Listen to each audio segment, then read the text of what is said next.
Hello every one. അപ്പോൾ നമ്മൾ ഇന്നിവിടെ വന്നിട്ടുള്ളത് 5 ഇയർ ഇൻ്റഗ്രേറ്റഡ് കോഴ്സായിട്ടുള്ള PBA LLB പഠിക്കുന്ന സ്റ്റുഡൻസിന് അവർക്ക് അവരുടെ 5th സെമസ്റ്റർ എങ്ങനെ കൈകാര്യം ചെയ്യാമെന്ന് പഠിപ്പിക്കാൻ വേണ്ടിയിട്ടാണ്. അപ്പോൾ ഈ ഒരു 5th സെമസ്റ്ററിൽ അവർക്ക് മെയിനായിട്ട് വരുന്ന സബ്ജക്റ്റ് എന്ന് പറയുന്നത് 6 എണ്ണമായിരിക്കും. 2 മാനേജ്മെൻറ്റ് സബ്ജക്റ്റും ബാക്കി 4 ലോ സബ്ജക്റ്റ് ആയിരിക്കും ഉണ്ടായിരിക്കുക.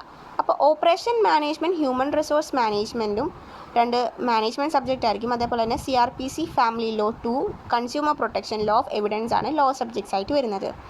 നോർമലി എക്സാം എഴുതാൻ കിട്ടുന്ന സമയം എന്ന് പറയുന്നത് വെറും 3 മണിക്കൂറായിരിക്കും.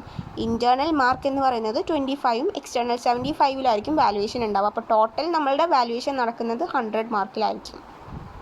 ക്വസ്റ്റ്യൻ പേപ്പറിൻ്റെ പാറ്റേൺ നോക്കുകയാണെങ്കിൽ 3 സെക്ഷനായിട്ടാവും ഉണ്ടാവുക. A section, B section, C section.